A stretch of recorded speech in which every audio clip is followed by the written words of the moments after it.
Glorificado seja Deus para toda a eternidade.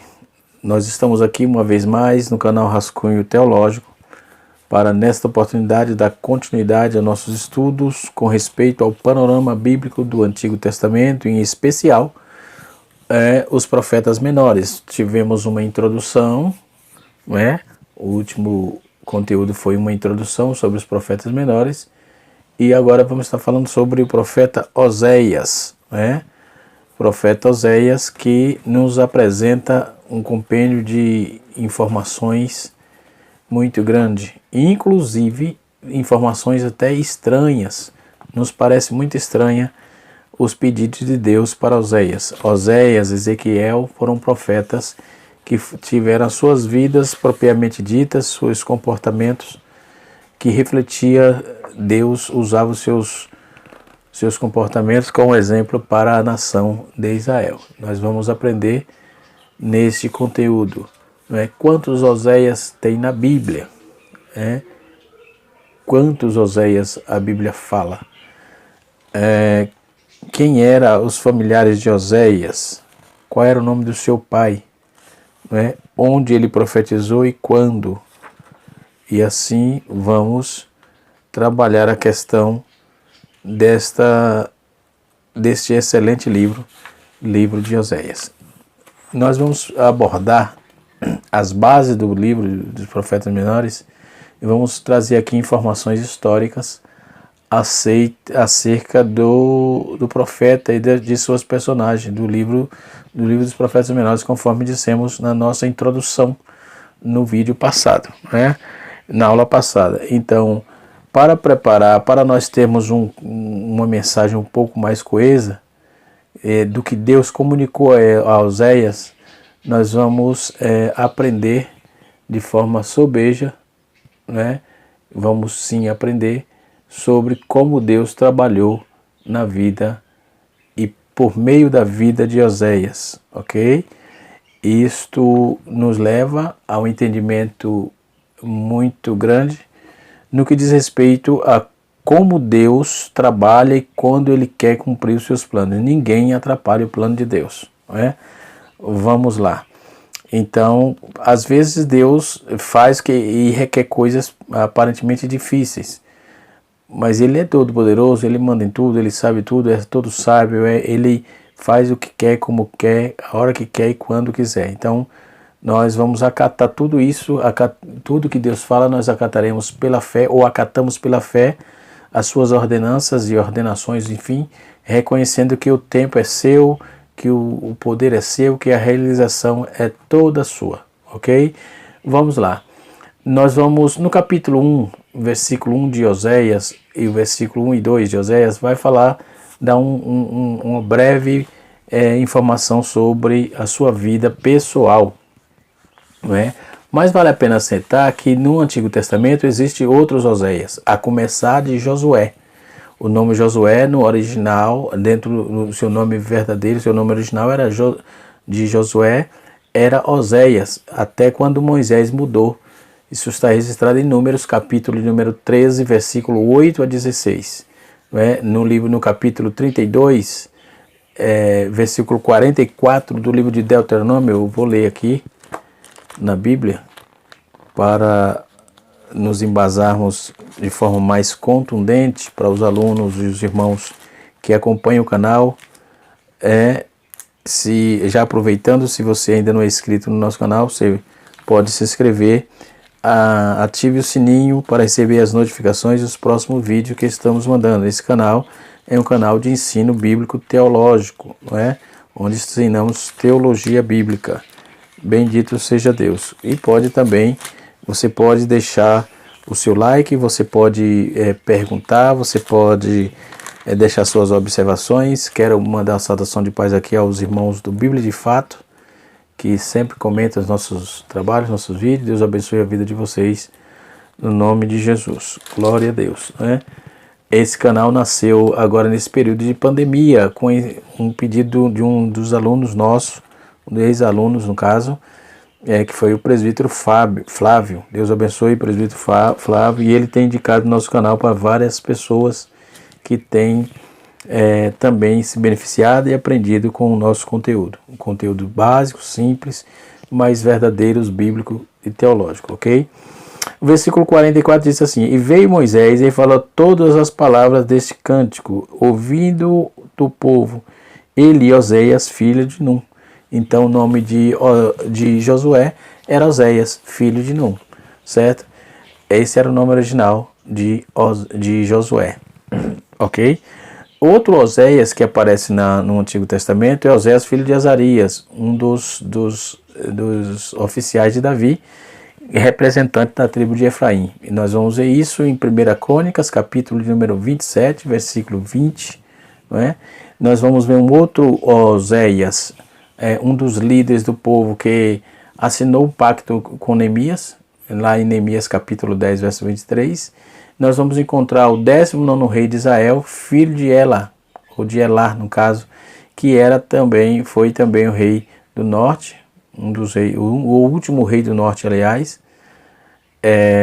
lá em Reis capítulo 15, verso de número 30. Ele também se chamava Oséias, o rei de Israel. Foi um dos últimos reis, para corrigir aqui, um dos últimos. E o profeta Oséias, filho de Beri, capítulo 1, versículo 1 do livro de Oséias, não é? Oséias, filho de Beri. E assim sucessivamente. Então, nós já aprendemos quantos Oséias tem.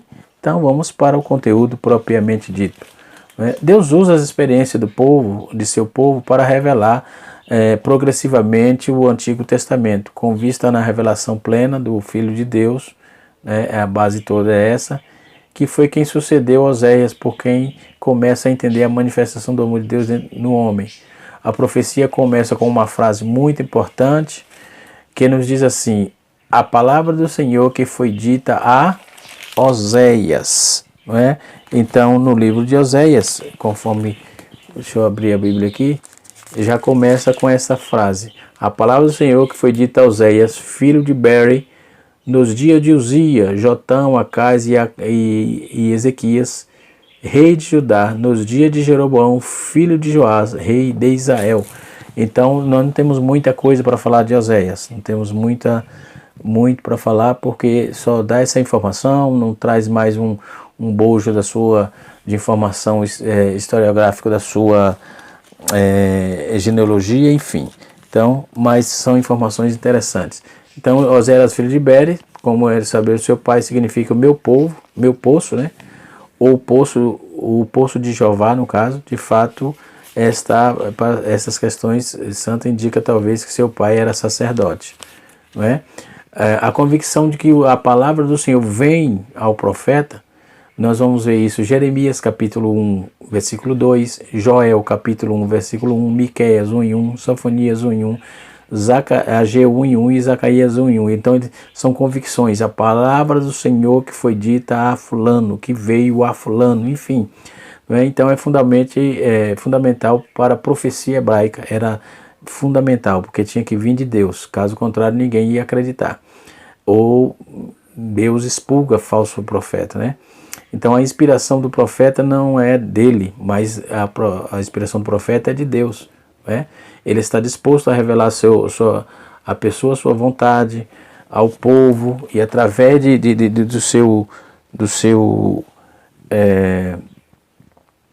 através do seu povo, do seu mensageiro, aliás, trazer as informações, certo?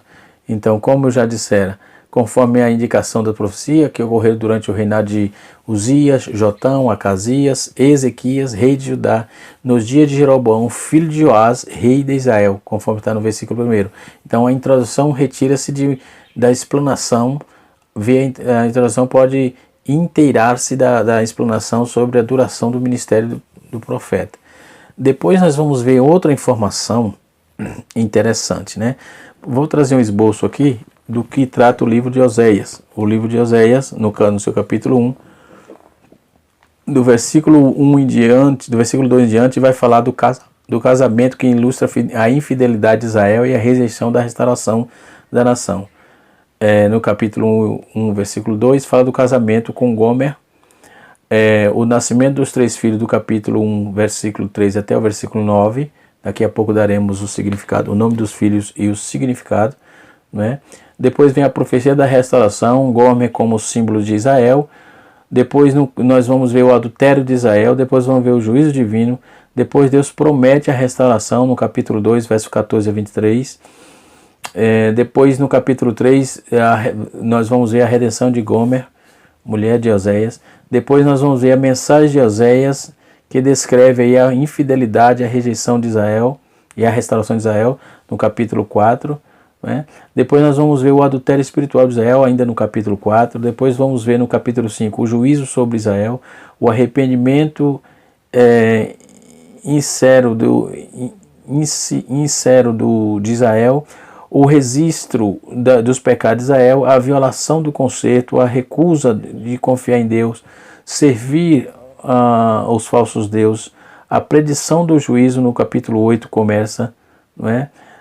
Será devorada pelas nações, a prosperidade evapora, a madre se torna estéril no capítulo 9, a nação será destruída no capítulo 10, o amor persistente no caso de Deus por Israel, nós vamos ver isso no capítulo 11, a repetição dos pecados de Israel no capítulo 11, o cuidado dos pecados de Deus, do passado de Deus, o cuidado passado de Deus, a sua ira presente no capítulo 13, a idolatria de Israel no capítulo 13, o cuidado divino do êxodo e o plano divino em Deus, o plano divino em destruir Israel no capítulo 13, o plano divino para a restauração e o final de Israel, a restauração final de Israel no capítulo 13, verso 14, e no capítulo 13, versículo 15 e 16, nós vamos ver a insistência na destruição iminente de Israel, e no capítulo 14, Deus promete restaurar Israel, a chamada ao arrependimento, e fechando no capítulo 14, verso 4 a 9, a promessa de bênção abundante. O autor do livro é o próprio Oséias, não é? Que nós temos aí essas informações. Então, nós vamos ver que Oséias, o nome significa salvação, isso é filho de Beri. Nada mais sabemos sobre o profeta, né? Sobre os lances biográficos dele, não temos muita informação sobre isso, né? E ele profetizou a nação, ele profetizou a sua nação. Primeiro, fica pendente suas numerosas referências a Israel e a Efraim, as duas principais designações do reino do norte. Segundo, na referência a Israel, ao rei de Israel em Samaria, ele se faz referência como nosso rei, no capítulo 7, verso 5. E terceiro, a sua intensa preocupação com a corrupção espiritual, moral e política social de Israel. O ministério de Oséias ao rei do norte surgiu logo depois do ministério de Amós, que embora fosse de Judá, profetizou a Israel. Né? Então Amós e Oséias são os únicos profetas no Antigo Testamento quando o livro foi dedicado inteiramente ao reino do norte. Então eles profetizaram para Israel diretamente, ok? Então Oséias foi vocacionado por Deus para profetizar o reino do norte, que desmoronava espiritualmente e moralmente. Israel estava numa situação complicada. Então Deus ordenou a Oséias que tomasse uma mulher de prostituição, a fim de ilustrar a infidelidade de Israel, embora se interpreta que o casamento de Israel fosse como interpretação que essa interpretação aponta como alegoria. Os eruditos conservadores consideram que no literal, porém improvável, que Deus instruísse o seu piedoso servo a casar-se com uma mulher de má fama, ou seja, uma prostituta. Entendeu? Então, denota-se que foi uma alegoria mesmo, né? O propósito de Oséias foi a última tentativa de Deus para levar Israel a arrepender-se, né? Da idolatria, da iniquidade persistente, e antes de que ele entregasse a nação ao seu juízo pleno. O livro foi escrito com o objetivo de revelar, primeiro, que Deus conserva o seu amor ao seu povo, segundo, o conserto, e que deseja intensamente redimi-lo. Segundo, que as consequências trágicas que seguem quando o povo persiste em desobedecer a Deus e rejeitar-lhe o amor redentor. Não é? Então nós vamos observar que Deus ele usou a vida de Oséias para ilustrar aqui. No capítulo 1, do capítulo 1 a 3, eu trouxe todo um escopo aqui, mas vale a pena salientar, do capítulo 1 a 3, descreve o casamento entre Oséias e Gomer. Os 3 filhos como sinais proféticos, a Israel. Jezreel quer dizer Deus espalha, Lo-Ruama quer dizer não compadecida, Lo-Ami quer dizer não meu povo. Toda vez que tem essa frase lo é não no hebraico, não. Então você vai ver sempre Lo-Ruama, não compadecida, Lo-Ami, não meu povo. Então, o amor perseverante de Oséias e a sua esposa adúltera simbolizava o amor inabalável de Deus por Israel. Então, Deus estava ilustrando. No capítulo 4, contém uma série de profecias que mostra o paralelismo entre a infidelidade de Israel e a esposa de Oséias. Quando Gomer abandona Oséias, vai à procura de outros amantes, né? Isso era a ilustração. Então, está representando o papel de Israel desviar-se de Deus, no capítulo 4 e o capítulo 7. Depois nós vamos ver que o capítulo 2, que vai representar Gomer, representa a vergonha do juízo. No capítulo 8 até o capítulo 10, fala do resgate de Gomer no mercado de escravo, né? E Oséias demonstra o desejo e a intenção de Deus de restaurar Israel. E no capítulo 11 a 14, o livro enfatiza que este fato pode ter Israel desprezado o amor de Deus e sua chamada ao arrependimento. O juízo já não poderá ser adiado, ou seja, eles persistiram tanto em pecar que não tinha mais como adiar o juízo, não é? No Novo Testamento nós vamos ver várias citações. Primeiro, o Filho de Deus é chamado no Egito, em Mateus, e no capítulo 11, verso 1, que coaduna com Mateus 2,15. Depois nós vamos ver a vitória de Cristo sobre a morte, em Oséias 13,14, que concorda com 1 Coríntios 15,55.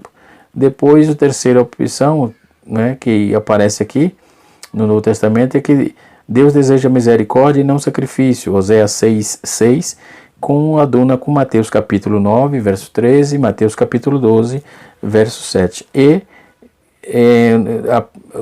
na quarta opção, nós vamos ver aí que os gentios, que não eram o povo de Deus, passam a ser seu povo. Oséias 1, versículo 6 a 10, né? E Oséias 2, 23.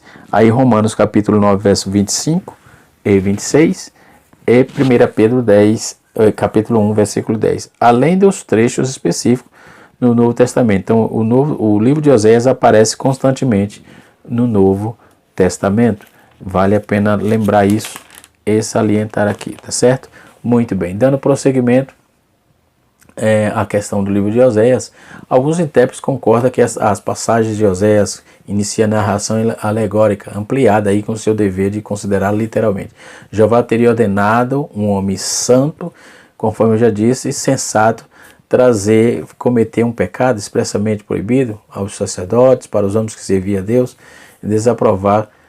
Como seria isso, né? Agostinho de Hipona proibiu a interpretação literal ao se basear no princípio hermenêutico de que a interpretação literal, a qual aqui era incongruente, né? Moralmente imprópria, seria considerada inferior ou no sentido figurado. Então a experiência não era obviamente uma visão. Muitos estudiosos, incluem Cayley, por exemplo, é considerada a intenção de interior espiritual da qual a palavra de Deus foi dirigida ao profeta. Em outras palavras, ela é uma representação alegórica, né? Talvez a objeção mais séria seria uma interpretação alegórica, ou seja, a narrativa em discurso direto dado por Oséias.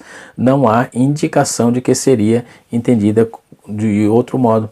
O texto fornece o nome do pai de Gomer, que era Diblaim, né? Gomer, filha de Diblaim.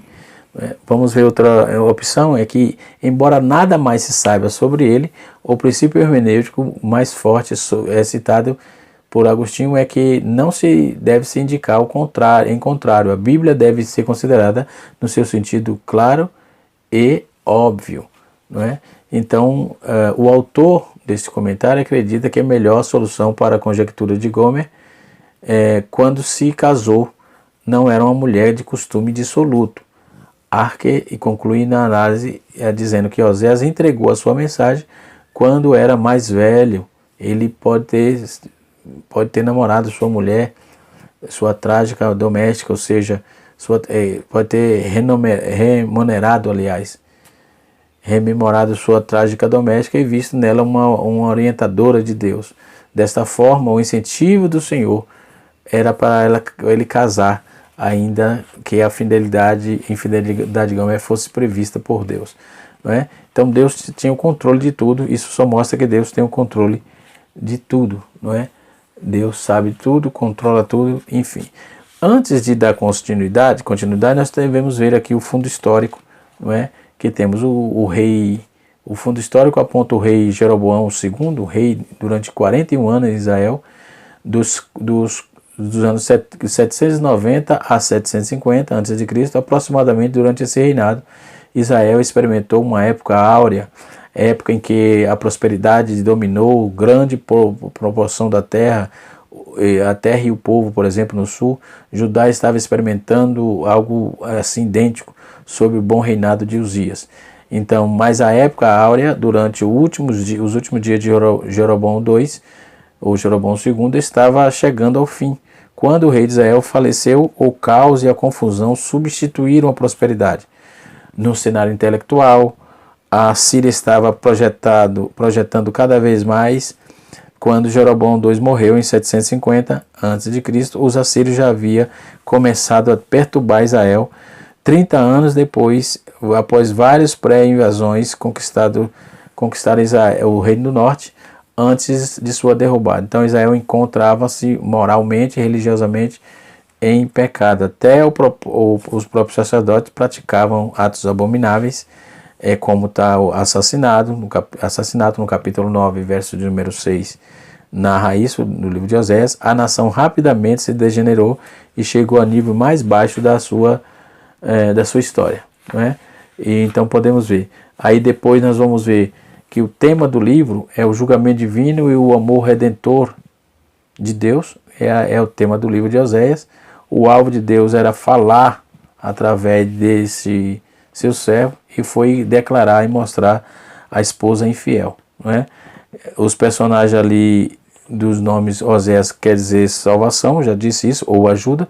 Pouco sabemos acerca sobre a sua pessoa, como já disse, não é? Oséias profetizou durante 25 anos no reinado de Judá.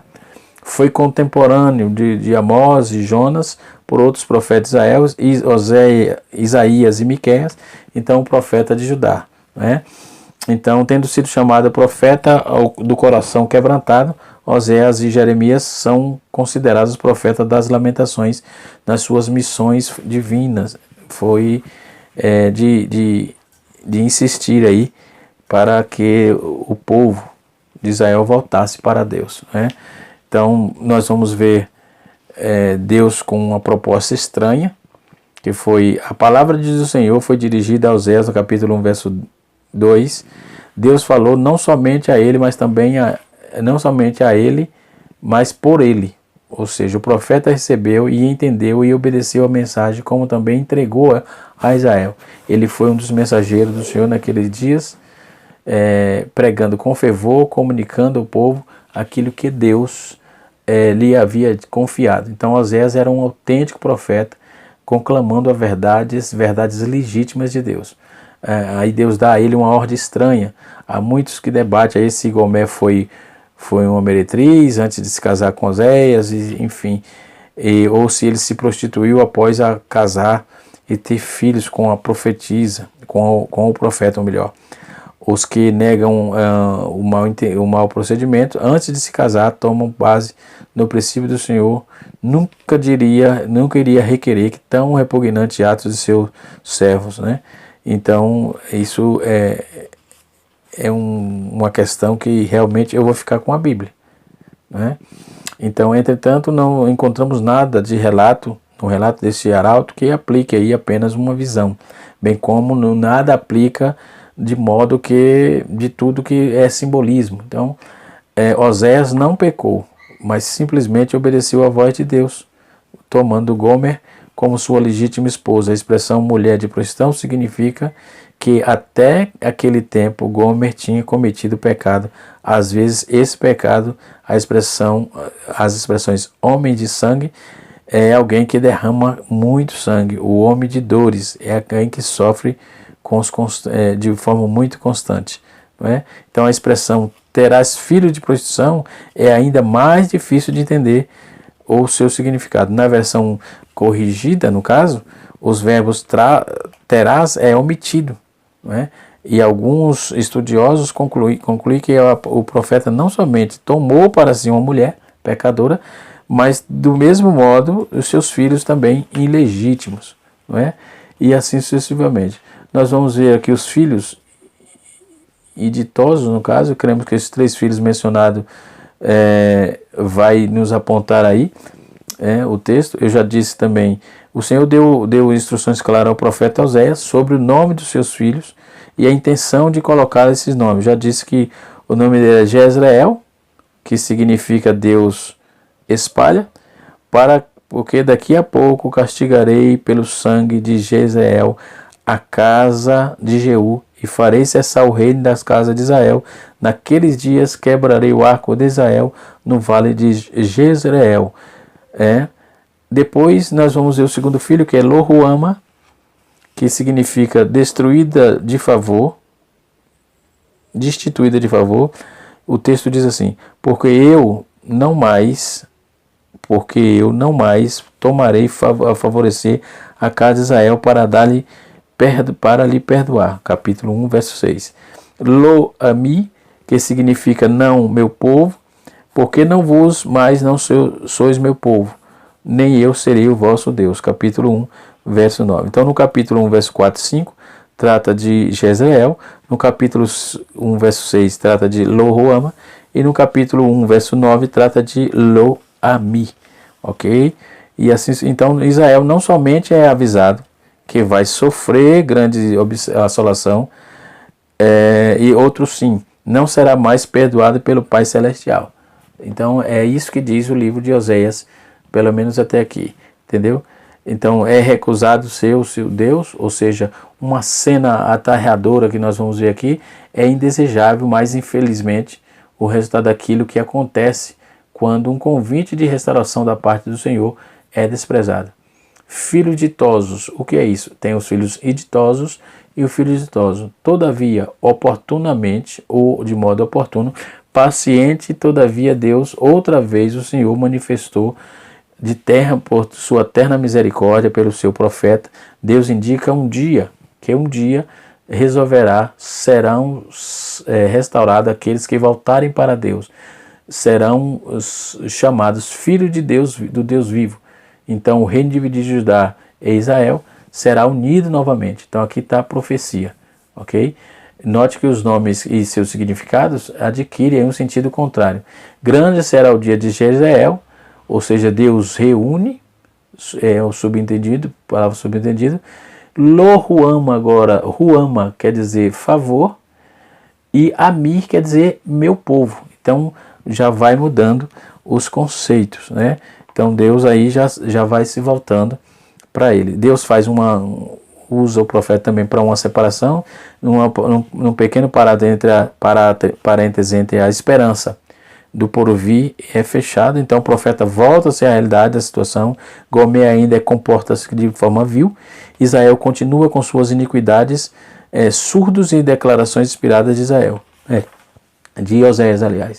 Aí nós vamos ver a mãe repreensível.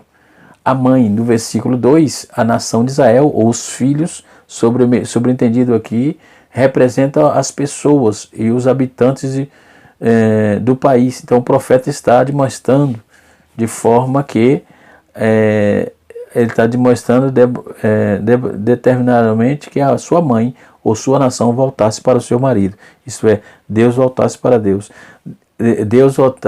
Israel voltasse para Deus. Nós vamos ver também a esposa ingrata, que o Senhor amava tanto Israel que ele chegou a dificultar bastante a aproximação com seus amantes. né? Então a exposição do castigo da esposa infiel, Deus não deixou por menos, né? A punição pelo pecado de Israel será de uma forma, está próxima. A tolerância do marido para sua esposa, isso é que Deus representa aqui. Nós vamos ver aí o versículo dentro do contexto aí, vamos ver. Retirei o meu trigo e o meu vinho, arrebatarei a minha lã e o meu linho, descobrirei as suas ovelhas, farei cessar o seu gozo, devastarei a sua vide e a sua videira, e castigá-la-ei pelos dias de Baalins. Tudo isso de fato que andou atrás de seus amantes, mas de mim se esqueceu, diz o Senhor. Capítulo 2, verso 13. Depois Deus trabalha aqui a restauração, né, do povo de Israel. Deus trabalha a restauração, trazendo para eles um motivo de alegria. Depois Deus começa a trabalhar na vida deles e eles começam a se voltar para Deus, ok?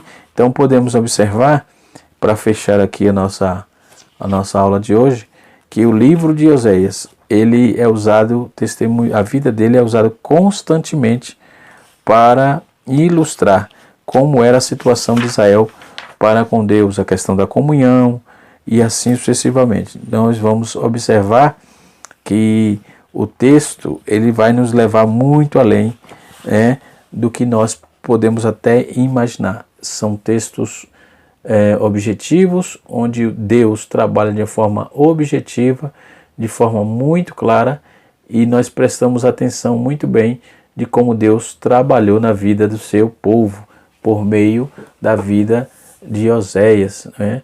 Glória a Deus. Então Deus tomou Oséias de uma forma muito especial, e podemos aprender com isso. Temos que aprender. Os profetas sempre encerram as suas mensagens de julgamento trazendo aí uma mensagem de esperança, trazendo uma mensagem de esperança. Assim foi o livro de Oséias, um panorama curto, mas objetivo, e assim foi a proposta de Deus para com Oséias. Que Deus abençoe a todos, Deus abençoe os nossos alunos. Se você gostou, de novo, eu aviso, deixe seu like, deixe seu joinha aí para nos ajudar a levar essa palavra um pouco mais adiante. Um abraço a todos e até a próxima aula. Canal Rascunho Teológico, ensinando para transformar vidas.